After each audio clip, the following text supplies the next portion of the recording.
Hello friends, कैसे हो? Hope सब बढ़िया होगे। Welcome to my YouTube channel UGC NET commerce made easy. यहाँ पे आपको पेपर टू कॉमर्स का complete syllabus from unit 1 to unit 10 करवाया जा रहा है। आज हमारा लास्ट सेशन है जिससे हमारे सभी 10 यूनिट्स का जितना भी हमारा सिलेबस है वो कंप्लीट हो जाएगा along with previous year questions. Even revision series general paper 1 और पेपर 2 कॉमर्स की भी यूट्यूब पे रन कर रही है। सो करते हैं आज का सेशन स्टार्ट करने से पहले do like subscribe and share the channel. देखो, आज का हमारा टॉपिक है that is TDS and TCS. देखो, deduction of tax at source TDS और collection of tax at source TCS दो ऐसे मैकेनिज्म्स हैं जो गवर्नमेंट को इंश्योर करते हैं कि टैक्स हर ट्रांजैक्शन के टाइम पे कलेक्ट हो ताकि रेवेन्यू का स्टेडी फ्लो बना रहे। ये सिस्टम इनकम टैक्स एक्ट 1961 के अंदर ऑपरेट होता है और टैक्स इवीजन को रोकता है। टीडीएस में पेयर टैक्स डिडक्ट करता है और टीसीएस में सेलर टैक्स को कलेक्ट करता है। दोनों ही गवर्नमेंट के खाते में जाते हैं। बेसिकली हम अब इसको डिटेल में करने जा रहे हैं। सबसे पहला आता है हमारा deduction and collection of tax. What are TDS and TCS? देखो, टीडीएस और टीसीएस गवर्नमेंट के टैक्स कलेक्शन के दो बड़े टूल्स हैं जो इंश्योर करते हैं कि टैक्स हर फाइनेंशियल ट्रांजैक्शन के टाइम पे कलेक्ट हो जाए ताकि गवर्नमेंट को पूरा साल रेवेन्यू मिलता रहे। अब इन दोनों को हम डिटेल में करते हैं। सबसे पहले आता है deduction of tax at source TDS. TDS का फंडा है कि जब कोई पेमेंट होती है लाइक सैलरी, इंटरेस्ट या रेंट की, जो पेयर है वो डिडक्टर आप उसे कहते हो, एक सर्टेन परसेंटेज टैक्स डिडक्ट करता है और गवर्नमेंट के पास जमा करता है। जो रेसिपिएंट है जिसे डिडक्टी कहा जाता है को पेमेंट नेट ऑफ टैक्स मिलती है। अब इसमें जो कॉमन इंस्टेंसेस है, सबसे पहले आती है सैलरी। एम्प्लॉयर टीडीएस डिडक्ट करता है अंडर सेक्शन 192। फिर इंटरेस्ट, बैंक एफडी इंटरेस्ट पे टीडीएस डिडक्ट करते हैं अंडर सेक्शन 19 194A अगर 40,000 एनुअली से ज्यादा इंटरेस्ट है। फिर तीसरा रेंट, टेनेंट टीडीएस डिडक्ट करता है अंडर सेक्शन 194I अगर रेंट 2.4 लाख से ज्यादा है एनुअली। प्रोफेशनल फीस, पेमेंट्स जो आप प्रोफेशनल्स पे को देते हो उस पे TDS under section 194J deduct होता है 10%। एक एग्जांपल देता हूँ, एक एम्प्लॉय को 50,000 मंथली सैलरी मिलती है, एम्प्लॉय 10% टीडीएस यानी 5,000 उसका डिडक्ट करेगा। फिर आता है collection of tax at source TCS. TCS में जो सेलर है यानी जिसे कलेक्टर कहते हैं, वो बायर से स्पेसिफाइड गुड्स एंड सर्विसेज के सेल पे टैक्स को कलेक्ट करता है और गवर्नमेंट को रिमिट करता है। एप्लीकेबल ट्रांजैक्शंस की बात करें, आप स्क्रैप को सेल करते हो, 1% टीसीएस अंडर सेक्शन 206C काटा जाता है। मिनरल्स की सेल पे like coal and iron ore, alcoholic beverages की सेल पे काटा जाता है। मोटर व्हीकल्स की सेल अगर आप करते हो यानी अगर उनका अमाउंट ग्रेटर देन 10 लाख है। अगर एग्जांपल दूं, एक स्क्रैप डीलर 1 लाख का स्क्रैप बेचता है, बायर से 1% टीसीएस यानी 1,000 कलेक्ट कर सकता है। अब बात करते हैं टीडीएस और टीसीएस क्यों इंपॉर्टेंट है। देखो, एक तो स्टेडी रेवेन्यू मिलता है, गवर्नमेंट को रेगुलर टैक्स मिलता है, टैक्स इवेजन की प्रिवेंशन होती है, इनकम पे टैक्स सोर्स पे ही कलेक्ट हो जाता है, कंप्लायंस है, बिजनेसेस को स्ट्रक्चर टैक्स रूल्स देता है। एग्जांपल अगर दूं, एक बैंक एफडी पे यानी 50,000 एफडी इंटरेस्ट पे टीडीएस डिडक्ट करता है जो इंश्योर करता है कि गवर्नमेंट को टाइम पे टैक्स मिलता है। अब बात करते हैं एडवांस टैक्स की। देखो, एडवांस टैक्स एक सिस्टम है जिसमें टैक्स पेयर्स अपना इनकम टैक्स इंस्टॉलमेंट्स में फाइनेंशियल ईयर के दौरान पे करते हैं इंस्टेड ऑफ एंड में लमसम पेमेंट। ये गवर्नमेंट को रेगुलर रेवेन्यू देता है और टैक्स पेयर्स पे per year and tax payers पे ईयर एंड टैक्स बर्डन कम करता है। अब इसको हम समझते हैं। सबसे पहले इसकी एप्लीकेबिलिटी देखते हैं। एडवांस टैक्स उन इंडिविजुअल्स, कंपनीज और एंटिटीज पे अप्लाई होता है जिनका टैक्स लायबिलिटी फाइनेंशियल ईयर में 10,000 से ज्यादा होता है। सेक्शन 208 का ये कहना है। एग्जाम्पल, एक फ्रीलांसर जिसका एनुअल टैक्स लायबिलिटी 50,000 है, एडवांस टैक्स पे करता है। फिर इस बात आती है इंस्टॉलमेंट्स एंड ड्यू डेट्स की। एडवांस टैक्स 4 इंस्टॉलमेंट्स में पे होता है विद स्पेसिफाइड परसेंटेजेस। 15 जून को 15% टोटल टैक्स लायबिलिटी का for non companies, 15 September 45% minus जो आपने प्रीवियस पेमेंट की थी, 15 दिसंबर को 75% माइनस जो प्रीवियस पेमेंट्स हो चुकी हैं, और 15 मार्च को 100% माइनस जो प्रीवियस पेमेंट्स हो चुकी है। अगर एग्जांपल दूं, एक इंडिविजुअल का टैक्स लायबिलिटी 1 लाख है, 15 जून को 15,000 पे वो करता है। कैलकुलेशन की बात करें, टैक्स पेयर्स अपना एस्टिमेटेड टोटल इनकम कैलकुलेट करते हैं including salary, business income, capital gains. इस पे एप्लीकेबल टैक्स स्लैब्स अप्लाई करके टोटल टैक्स लायबिलिटी निकलती है। ये लायबिलिटी इंस्टॉलमेंट्स में डिवाइड होती है। फॉर्मूला अगर बताऊं, advance tax installments is equal to estimated tax liability multiplied by installment percentage, जो भी आपकी 15, 45, 75 या 100% जो भी होती है। ठीक है जी, आगे चलते हैं। अगर मैं इसकी आपको एक एग्जांपल दूं, एक कंपनी का एस्टिमेटेड टैक्स 10 लाख है, 15 सितंबर को 45% यानी 4.5 लाख वो पे कर देती है। अब बात करते हैं इंटरेस्ट की। देखो, इंटरेस्ट फॉर नॉन पेमेंट, अगर एडवांस टैक्स नहीं पे किया या कम पे किया, टैक्स पेयर को इंटरेस्ट देना पड़ता है। सेक्शन 234 बी, अगर तो टैक्स लाइबिलिटी ग्रेटर देन 10,000 है और less than 90% advance tax paid है, 1% मंथली इंटरेस्ट ऑन शॉर्टफॉल देना पड़ेगा। सेक्शन 234 सी के अकॉर्डिंग इंस्टॉलमेंट मिस या शॉर्टफॉल पे 1% मंथली इंटरेस्ट पे करना पड़ेगा। अगर एग्जांपल दूं, एक tax pair 1 lakh tax liability पे 50,000 ही पे करता है, शॉर्टफॉल पे इंटरेस्ट लगता है। अब बात करते हैं व्हाट इज प्रिजम्पटिव टैक्सेशन, ये भी बहुत इंपॉर्टेंट है। देखो, प्रिजम्पटिव टैक्सेशन एक सिंप्लीफाइड टैक्स रिजाइम है जिसमें स्मॉल बिजनेसेस या प्रोफेशनल को डिटेल्ड अकाउंट्स मेंटेन करने की जरूरत नहीं होती। टैक्स लायबिलिटी को प्रिज्यूम्ड इनकम के बेसिस पे कैलकुलेट किया जाता है, जिससे कंप्लायंस बर्डन कम होता है। इसको समझते हैं। देखो, सबसे पहले जो प्रिजम्पटिव टैक्सेशन में टैक्स अथॉरिटीज अज्यूम्ड इनकम पे टैक्स लगाती हैं बेस्ड ऑन टर्नओवर या specific criteria instead of actual profits. ये स्मॉल बिजनेसेस, प्रोफेशनल्स और स्पेसिफिक इंडस्ट्रीज जैसे शिपिंग के लिए डिजाइन किया गया है। इसमें जो सेक्शंस आते हैं, सेक्शन 44 AD, स्मॉल बिजनेसेस जिनकी टर्नओवर 2 करोड़ से है उसके बराबर है, 8% और 6% टर्नओवर का एज उनकी इनकम उनको पे करना होता है। सेक्शन 44 ADA, प्रोफेशनल्स जिनके रिसिप्ट्स 50 लाख से या उसके बराबर है, कम है या बराबर है, 50% ऑफ रिसिप्ट्स उनकी इनकम मानी जाती है। सेक्शन 44 AE, ट्रांसपोर्ट बिजनेसेस 7500 पर व्हीकल पर मंथ के अकॉर्डिंग। अगर एग्जांपल दूं, एक रिटेलर का टर्नओवर 1 करोड़ है, 8% यानी 8 लाख प्रिज्यूम्ड इनकम पे टैक्स पे करता है। ठीक है। अब बात आती है tonnage tax system, section 115 VG। ये बहुत इंपॉर्टेंट है। ये एक प्रिजम्पटिव टैक्सेशन स्कीम है, स्पेसिफिकली शिपिंग कंपनीज के लिए है। Tax liability ships tonnage capacity के बेसिस पे कैलकुलेट होती है, नॉट एक्चुअल प्रॉफिट्स। कंप्यूटेशन इसकी जो सेक्शन 115 VG बताता है, daily tonnage income fixed rates पे कैलकुलेट होती है। फॉर एग्जांपल ₹70 पर टन पर 100 टन फॉर शिप्स जिनकी 1000 टन से लेस देन वेट है। Annual tonnage income will equal to daily rate multiply by operating days. Formula अगर मैं आपको बताऊं, tonnage tax equals daily tonnage income multiplied by operating days. अगर example दूं, एक शिपिंग कंपनी का 10,000 टन शिप 300 डेज ऑपरेट करता है, टोनेज इनकम 21 लाख है उसकी। ठीक है। अब बात आती है what is VRS tax exemption, ये भी बहुत इंपॉर्टेंट है। वॉलंटरली रिटायरमेंट स्कीम एक प्रोग्राम है जिसमें एम्प्लॉयज वॉलंटरली रिटायर करते हैं और कंपनी को उनको कॉम्पेंसेशन देना होता है। इस कॉम्पेंसेशन पे टैक्स एग्जम्पशन मिलती है अंडर स्पेसिफिक लिमिट्स। अब इसको देखते हैं। टैक्स फ्री लिमिट की बात करें, वीआरएस पेमेंट पे मैक्सिमम 5 लाख टैक्स फ्री होता है under section 10 subsection 10C। Excess amount taxable है एज इनकम फ्रॉम सैलरीज। अब कंडीशंस क्या है? एम्प्लॉयर ने अप्रूव्ड वीआरएस स्कीम के अंदर रिटायर किया है, एग्जम्पशन एक बार ही लाइफ टाइम में क्लेम हो सकती है। एग्जांपल अगर दूं, एक एम्प्लॉय को 7 लाख वीआरएस पेमेंट मिलती है, 5 लाख टैक्स फ्री और 2 लाख टैक्सेबल है। अब बात करते हैं हाउ डिविडेंड टैक्स, ये भी एक प्रीवियस ईयर क्वेश्चन है, बहुत इंपॉर्टेंट। देखो, डिविडेंड टैक्सेशन एक हॉट टॉपिक है क्योंकि ये शेयर होल्डर्स के प्रॉफिट पे डायरेक्ट इंपैक्ट डालता है। इसमें सबसे पहले एस्पेक्ट समझते हैं टैक्सेशन का। डिविडेंड शेयर होल्डर्स या रिसीवर्स पे टैक्स होते हैं under section 56 under income from other sources eight there applicable slab rates. Post 2020 rule की बात करें, कंपनी सब डिविडेंड डिस्ट्रीब्यूशन टैक्स नहीं पे करती, टैक्स बर्डन शेयर होल्डर्स पे शिफ्ट हो गया।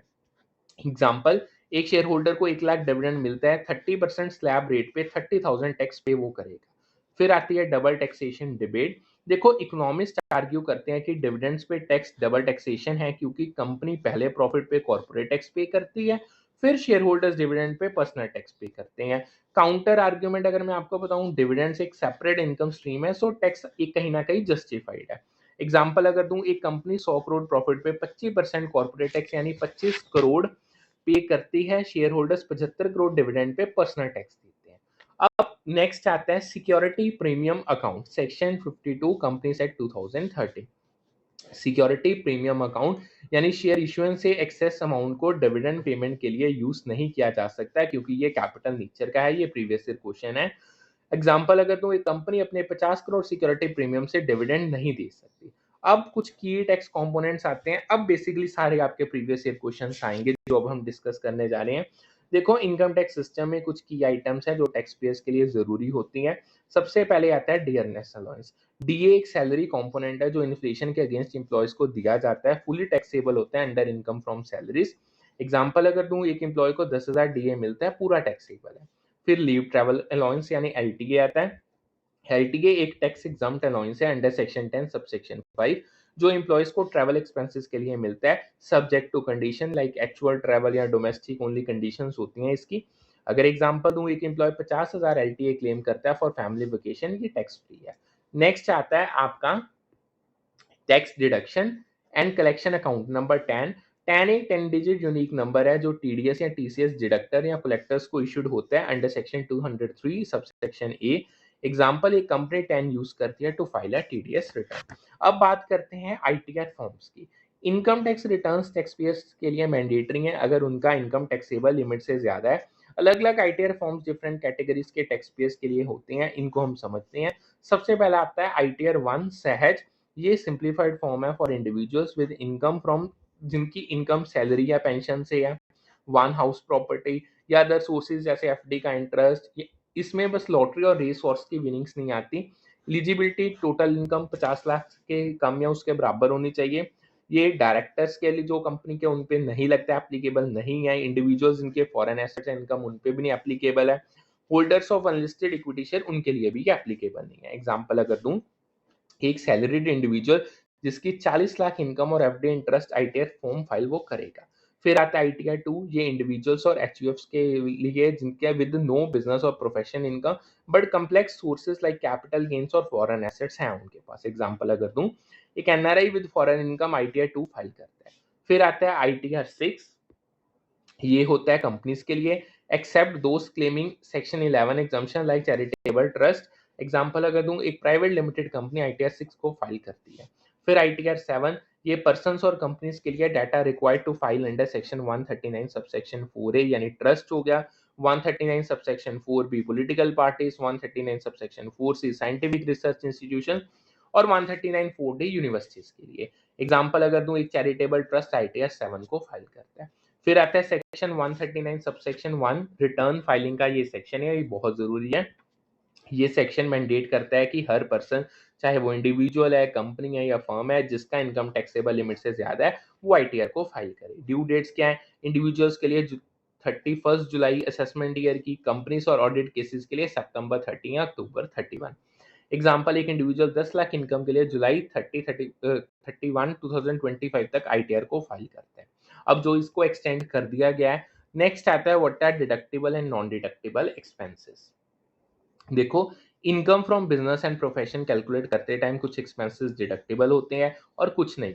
डेप्रिसिएशन और स्पेसिफिक एक्सपेंसेस के बड़ा रोल है, इसको हम समझते हैं। नॉन डिडक्टिबल लॉसेस की बात करें, ये लॉसेस बिजनेस इनकम से डिडक्ट नहीं हो सकते, जैसे loss from business closure, business बंद होने के लॉसेस डिडक्टिबल नहीं होते। Loss from capital asset damage and destruction, building या मशीनरी के डैमेज का लॉस बिजनेस इनकम से नहीं डिडक्ट होता। इसमें अगर मैं बताऊं, इंश्योरेंस क्लेम्स या आपका डेप्रिसिएशन अलग से हैंडल होते हैं। प्री कमेंसमेंट लॉसेस, बिजनेस शुरू होने से पहले के लॉसेस डिडक्टिबल नहीं होते। एग्जांपल अगर दूं, एक फैक्ट्री बंद होने पे 5 करोड़ लॉस होता है, ये डिडक्टिबल नहीं है। आगे चलते हैं। नेक्स्ट आता है हमारा depreciation computation section 32। Depreciation business assets like जैसे मशीनरी और बिल्डिंग के वैल्यू लॉस को अकाउंट करता है और डिडक्टिबल होता है। स्टेप्स अगर बताऊं, स्टेप नंबर 1 है ओपनिंग ब्लॉक वैल्यू, हर एसेट ब्लॉक का वैल्यू ईयर के स्टार्ट में कैलकुलेट करो। स्टेप 2 करो ऐड न्यू एसेट्स, ईयर में खरीदे न्यू एसेट्स को रिस्पेक्टिव ब्लॉक में ऐड करो। स्टेप 3 सब्ट्रैक्ट सेल या स्क्रैप वैल्यू, ब्लॉक के एसेट्स बेचे या डिस्कार्डेड हुए उनके सेल या स्क्रैप वैल्यू को सब्ट्रैक्ट करो। Step 4 closing down return value, year and return down value calculate करो जो नेक्स्ट ईयर का ओपनिंग वैल्यू बनेगा। Formula depreciation equals return down value multiplied by depreciation rate. अगर एग्जांपल दूं, एक कंपनी का मशीनरी ब्लॉक का रिटर्न डाउन वैल्यू 10 करोड़ है, 15% डेप्रिसिएशन रेट है तो 1.5 करोड़ डिडक्ट होगा। ठीक है जी। अब बात करते हैं ब्लॉक ऑफ एसेट्स की। ब्लॉक ऑफ एसेट्स एक ग्रुप ऑफ एसेट्स हैं जिनका सेम डेप्रिसिएशन रेट होता है। For example 15% for machinery and 10% for buildings. ये डेप्रिसिएशन कैलकुलेशन को सिंप्लीफाई करता है। एग्जांपल अगर दूं, सभी मशीनरी एसेट्स एक 15% ब्लॉक में ही आते हैं। फिर पार्टनरशिप डीड की फीस, फीस जो आप लॉयर को फॉर ड्राफ्टिंग का पार्टनरशिप डीड डिडक्टिबल होती है under section 37 subsection 1 as a business expense. Example अगर दूं, एक फर्म 50,000 लॉयर फीस डिडक्ट करती है फॉर पार्टनरशिप डीड। ठीक है जी। अब थोड़ा सा और डिटेल में चलते हैं। देखो, जो आईटीआर 4 सुगाम एक simplified income tax return form है जो इंडिविजुअल्स और हिंदू अनडिवाइडेड फैमिलीज के लिए बनाया गया है। जो प्रिजम्पटिव टैक्सेशन स्कीम के अंदर अपना इनकम रिपोर्ट करते हैं अंडर सेक्शन 44 एडी, एडीए और एई ऑफ इनकम टैक्स एक्ट 1961। ये फॉर्म स्मॉल बिजनेसेस, प्रोफेशनल और ट्रांसफर ऑपरेटर्स के लिए परफेक्ट है क्योंकि इसमें डिटेल्ड अकाउंटिंग जरूरी नहीं होती, बस प्रिज्यूम्ड इनकम पे टैक्स कैलकुलेट करो और फाइल कर दो। ठीक है, अब थोड़ा सा हम डिटेल में चलते हैं, आईटीआर 4 की बात और करते हैं। देखो, आईटीआर 4 यानी सुगाम एक सिंप्लीफाइड टैक्स रिटर्न फॉर्म है जो इंडिविजुअल्स और हिंदू अनडिवाइडेड फैमिलीज के लिए है, जो प्रिजम्पटिव टैक्सेशन स्कीम के अंदर अपना इनकम रिपोर्ट करते हैं। ये स्कीम स्मॉल बिजनेसेस, प्रोफेशनल और ट्रांसपोर्ट ऑपरेटर्स के लिए लाइफ इजी करती है क्योंकि detailed books of account maintain करने की जरूरत नहीं होती। इसमें कुछ मेन एस्पेक्ट्स को समझते हैं। सबसे पहले इसका पर्पस देखते हैं। आईटीआर 4 उन टैक्स पेयर्स के लिए है जो सेक्शन 44 एडी, एडीए या एई के अंदर प्रिजम्पटिव टैक्सेशन को ऑप्ट करते हैं। ये फॉर्म सिंप्लीफाइड फाइलिंग के लिए डिजाइंड है, जो compliance burden small tax payers के लिए रिड्यूस करता है। अगर आपको एग्जांपल दूं, एक रिटेलर 1 करोड़ टर्नओवर के साथ सेक्शन 44 एडी के अंदर 8% प्रिज्यूम्ड इनकम यानी 8 लाख रिपोर्ट करता है वाया आईटीआर 4। अब बात करते हैं प्रिजम्पटिव टैक्सेशन स्कीम्स की। Section 44 AD business income applicable है टू स्मॉल बिजनेसेस जिनकी टर्नओवर 2 करोड़ से उसके बराबर है, उससे कम है।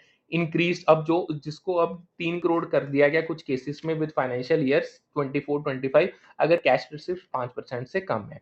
प्रिज्यूम्ड इनकम होगी 8% टर्नओवर का और 6% डिजिटल रिसिप्ट के लिए। एग्जांपल अगर दूं, एक ट्रेडर का टर्नओवर 1.5 करोड़ है, 8% यानी 12 लाख प्रिज्यूम्ड इनकम पे वो टैक्स पे करते हैं।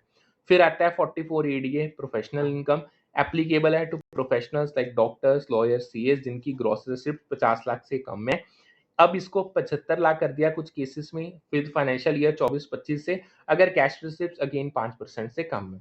प्रिज्यूम्ड इनकम 50% होगी ग्रॉस रिसिप्ट की। एग्जाम्पल, एक सीए 40 लाख रिसिप्ट पे 50% यानी 20 लाख प्रिज्यूम्ड इनकम रिपोर्ट करता है।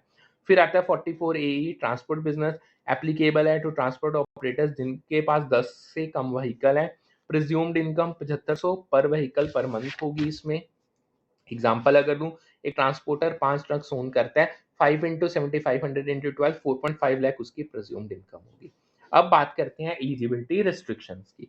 Who can not use ITR 4? देखो, कंपनीज के डायरेक्टर, उनको आईटीआर 2 या आईटीआर 3 फाइल करना पड़ता है due to complex income sources. Individuals holding unlisted equity shares, capital gains complexities की वजह से आईटीआर 2 या आईटीआर 3 जरूरी है इनके लिए। Individuals with foreign assets and income, foreign disclosures के लिए आईटीआर 2 या आईटीआर 3 मैंडेटरी है। एग्जांपल अगर दूं, एक company director 1 crore business income के साथ आईटीआर 4 नहीं फाइल कर सकता, आईटीआर 3 वो यूज करेगा। अब बात आती है what is E filing.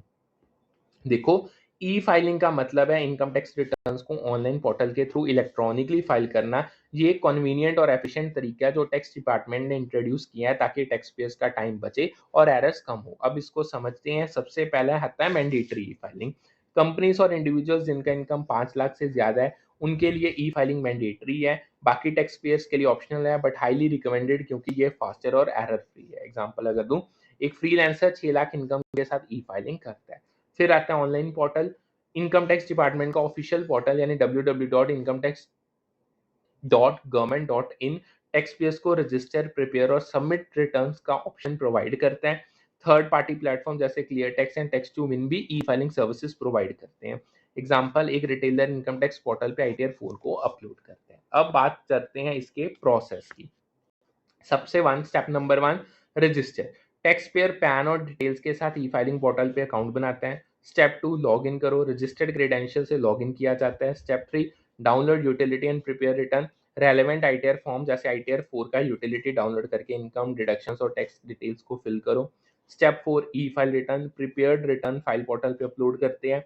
Step 5, verification. Return को वेरीफाई करते हैं using Aadhaar, OTP, electronic verification code EVC या फिजिकल आईटीआर 5 को सेंट्रलाइज्ड प्रोसेसिंग सेंटर बेंगलुरु भेजा जाता है। ठीक है जी।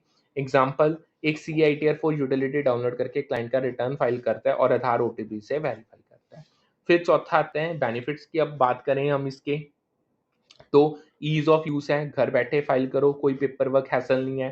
फास्टर प्रोसेसिंग है, रिटर्न्स जल्दी प्रोसेस होती हैं। इंस्टेंट एक्नॉलेजमेंट, फाइलिंग के बाद तुरंत आईटीआर 5 मिलता है। Reduced error, automated utilities error को कम करते हैं। क्विक रिफंड्स जल्दी क्रेडिट होते हैं। एग्जांपल, एक टैक्स पेयर ई फाइलिंग के थ्रू 15 दिन में रिफंड पा लेता है। अब बात आती है व्हाट आर बिलेटेड रिटर्न्स। ठीक है, देखो अगर कोई टैक्स पेयर ड्यू डेट तक आईटीआर फाइल नहीं करता तो वो बिलेटेड रिटर्न फाइल कर सकता है अंडर सेक्शन 139 सबसेक्शन 4, लेकिन इसके लिए टाइम लिमिट्स और पेनल्टीज हैं। अगर हम फाइलिंग की टाइमलाइन की बात करें, belated return relevant assessment year की एक्सपायरी से पहले या असेसमेंट ईयर कंप्लीट होने से पहले फाइल करनी होती है, which ever is earlier. Example, अगर फाइनेंशियल ईयर 24-25 की बिलेटेड रिटर्न है वो मार्च 31 2026 तक फाइल हो सकते हैं या असेसमेंट कंप्लीट होने तक। ठीक है, पेनल्टी, मैक्सिमम पेनल्टी 5000 है अंडर सेक्शन 271F अगर आईटीआर ड्यू डेट यानी 31 जुलाई फॉर इंडिविजुअल्स के बाद फाइल होती है। एक्सेप्शन, अगर इनकम टैक्सेबल लिमिट से कम है कोई पेनल्टी नहीं है। एग्जाम्पल, एक टैक्स पेयर जुलाई 31 2025 के बाद आईटीआर 4 फाइल करता है, 5000 पेनल्टी उसको लगेगी। अब बात आती है टैक्स बियोंसी क्या है। देखो, टैक्स बियोंसी एक टैक्सेशन प्रिंसिपल है जो कहता है कि जब इकोनॉमी ग्रो करती है तो टैक्स रेवेन्यू भी ऑटोमेटिकली बढ़ता है विदाउट चेंजिंग टैक्स रेट्स या स्ट्रक्चर्स। ये इकोनॉमिक ग्रोथ के साथ टैक्स कलेक्शन का नेचुरल सिंक्रोनाइजेशन है। अगर मैं आपको इसकी डेफिनेशन बताऊं, बियोंसी मतलब टैक्स रेवेन्यूज का इनहेरेंट टेंडेंसी टू इंक्रीज जब जीडीपी, इनकम या इकोनॉमिक एक्टिविटी बढ़ता है। ये ऑटोमेटिक स्टेबलाइजर का काम करता है, reducing need for frequent tax increase या कह लो टैक्स रिफॉर्म्स। एग्जाम्पल अगर दूं, इकोनॉमी 7% ग्रो करती है, टैक्स कलेक्शन 8% बढ़ती है ड्यू टू हायर इनकम्स। ठीक है, अब बात करते हैं व्हाट आर डिसअलाउड एक्सपेंसेस। देखो, जब बिजनेस इनकम कैलकुलेट करते हैं उसको कुछ expenses like profit and loss account में डेबिट होते हैं, लेकिन टैक्स पर्पसेस के लिए डिसअलाउड होते हैं, मतलब इनको टैक्सेबल इनकम से डिडक्ट नहीं कर सकते। अब इनको हम समझते हैं। सबसे पहले आते हैं आपके जर्नल एक्सपेंसेस। ये अलाउड है, जैसे रेंट, सैलरीज, यूटिलिटीज जैसे जनरल बिजनेस एक्सपेंसेस डिडक्टिबल होते हैं अंडर सेक्शन 37 सबसेक्शन 1 अगर बिजनेस के लिए इनकम है। अगर एग्जांपल दूं, एक शॉप 1 लाख का रेंट डिडक्ट करती है। फिर आते हैं पर्सनल एक्सपेंसेस, ये डिसअलाउड है। पर्सनल ट्रैवल, एंटरटेनमेंट या non business expenses disallowed deductible नहीं होते क्योंकि ये बिजनेस से रिलेटेड नहीं है। एग्जाम्पल, एक ओनर पर्सनल वेकेशन पे 50,000 खर्च करता है, ये डिसअलाउड है। फिर आते हैं expenses related to other heads of income, ये डिसअलाउड है। एक्सपेंसेस जो salary, house property, capital gains या अदर सोर्सेज के इनकम से रिलेटेड है, बिजनेस इनकम से डिडक्ट नहीं हो सकते। एग्जाम्पल, एक tax payer house property repair से 1 लाख खर्च करता है, ये बिजनेस इनकम से डिसअलाउड होता है। फिर आती हैं चैरिटीज एंड डोनेशंस, कंडीशनली ये अलाउड है। चैरिटेबल डोनेशन डिडक्टिबल होती हैं अंडर सेक्शन 80G अगर स्पेसिफिक कंडीशंस को मीट होती हैं, लाइक अप्रूव्ड ऑर्गेनाइजेशंस को दी हैं। नॉन अप्रूव्ड चैरिटीज डिसअलाउड होते हैं फॉर बिजनेस इनकम। एग्जाम्पल, एक बिजनेस 50,000 अप्रूव्ड चैरिटी को डोनेट करता है, डिडक्टिबल है अंडर सेक्शन 80G। अब बात करते हैं कुछ की टैक्स प्रोविजंस की। देखो, आईटीआर 4 और टैक्स फाइलिंग के कॉन्टेक्स्ट में कुछ स्पेसिफिक प्रोविजंस का बड़ा रोल होता है जो टैक्स पेयर्स को डिडक्शंस, कंप्लायंस या एग्जम्पशंस में हेल्प करता है। सबसे पहले आता है section 194 IB, TDS on rent का। इंडिविजुअल या एसटीयूएफ जो रेजिडेंट लैंडलॉर्ड को 50,000 पर मंथ से ज्यादा रेंट पे करते हैं उनको 5% टीडीएस डिडक्ट करना होता है। एग्जाम्पल, एक टेनेंट 60,000 मंथली रेंट पे 5% टीडीएस यानी 3,000 डिडक्ट करता है। फिर section 10AA special economic zone के रिलेटेड ये डिडक्शंस हैं। स्पेशल इकोनॉमिक जोन यूनिट्स के लिए 15 कंसेक्यूटिव ईयर्स तक यानी 15 कंसेक्यूटिव ईयर्स तक टैक्स डिडक्शंस मिलती हैं out of 20 years on export profits. Structure क्या है? First 5 years 100% deduction, next 5 years 50% और लास्ट के 5 ईयर 50% डिडक्शन ऑन री इन्वेस्टेड प्रॉफिट्स। एग्जांपल अगर दूं, एक special economic zone unit 10 crore export profit पे 100% डिडक्शन क्लेम करती है। फिर आती है एग्रीकल्चर इनकम, रीप्लांटेड ट्रीज पे income from sale of replanted trees in denuded forest areas with subsequent forestry operation is considered agriculture income under section 22 subsection 1 ने, ये hence ये tax exempt होती है। एग्जाम्पल, एक फार्मर रीप्लांटेड ट्री से 5 लाख अर्न करता है, टैक्स फ्री है। अभी एक ना केस स्टडी आई थी, उसको मैं बताने जा रहा हूँ मोहन पेंशन के रिलेटेड। देख, सीन क्या था, मोहन ने इंडिया में सर्विसेज दी और 2015 में रिटायर किया। अब वो सिंगापुर में सेटल्ड है, उसका पेंशन इंडियन में एक्रू और राइज होता है क्योंकि सर्विसेज इंडिया में रेंडेड है। टैक्सेशन की बात करें, पेंशन टैक्सेबल है इंडिया में under section 5 as income deemed to accrue in India unless India Singapore DTAA relief देता है। एग्जाम्पल अगर दूं, मोहन को 50,000 मंथली पेंशन मिलता है, इंडिया में टैक्सेबल है अनलेस डीटीएए क्रेडिट अप्लाई होता है। पार्टनरशिप फर्म की बात करें, पार्टनरशिप फर्म के पार्टनर्स को इंडिविजुअल के रूप में असेस किया जाता है, उनका share of profit and loss individual ITR like ITR 4 में इंक्लूडेड होता है। अगर एग्जांपल दूं, एक partner 10 lakh firm profit share report करता है इन आईटीआर 4। अब कुछ की टैक्स रिसोर्सेज की बात करते हैं। देखो, आईटीआर 4 और टैक्स कंप्लायंस के लिए इनकम टैक्स प्रोसीजर्स को डीपली समझना बहुत ज़रूरी है। सो ये लीगल फ्रेमवर्क और गाइडलाइन प्रोवाइड करता है। अब इसमें देखते हैं, सबसे पहले आता है इनकम टैक्स एक्ट 1961। ये प्राइमरी लेजिस्लेशन है जो इंडिया में इनकम टैक्स के रूल्स डिफाइन करती है, इंक्लूडिंग आईटीआर 4, प्रिजम्पटिव टैक्सेशन और e filing. Example, section 44 AD ITR 4 के लिए प्रिजम्पटिव इनकम रूल्स को सेट करता है। फिर आते हैं आपके इनकम टैक्स रूल्स 1962। ये डिटेल्ड प्रोसीजर्स और गाइडलाइंस देता है फॉर टैक्स असेसमेंट, फाइलिंग और एडमिनिस्ट्रेशन, यानी ये कॉम्प्लीमेंट करता है एक्ट को। एग्जाम्पल अगर दूं, रूल 12 आईटीआर 4 फाइलिंग प्रोसेस को डिफाइन करता है। फिर आते हैं CBDT notification, circulars and guidelines. Central board of direct taxes regular updates, clarifications और गाइडलाइंस इशू करता है टू इंटरप्रेट द एक्ट और rules. Example, CBDT circular ITR 4 के टर्नओवर लिमिट्स को क्लैरिफाई करता है। एंड लास्ट आता है आपका जुडिशियल डिसीजन। हाई कोर्ट्स और सुप्रीम कोर्ट के रूलिंग्स टैक्स लॉ के इंटरप्रिटेशंस और प्रेसिडेंट्स को सेट करते हैं। एग्जांपल, एक कोर्ट रूलिंग सेक्शन 44 एडी के एप्लीकेबिलिटी को क्लैरिफाई करती है। होप सो आपको जितना करवाया उतना अच्छे से समझ आ गया होगा। सो इसके साथ हमारा जून 2025 का कंप्लीट सिलेबस होता है, यानी फ्रॉम यूनिट 1 टू यूनिट 10 पूरा का पूरा along with previous year questions आपका सिलेबस होता है complete. So do like, subscribe and share the channel. अब हम सारे प्रीवियस ईयर क्वेश्चंस को करेंगे। सो करते हैं आज का सेशन वाइंड अप, फिर मिलेंगे in a new session in for December 2025 का कंडक्ट करेंगे। उसकी इंटीमेशन आपको टेलीग्राम चैनल पे मिल जाएगी। सो मिलते हैं with a new session with a new set of classes. Thank you.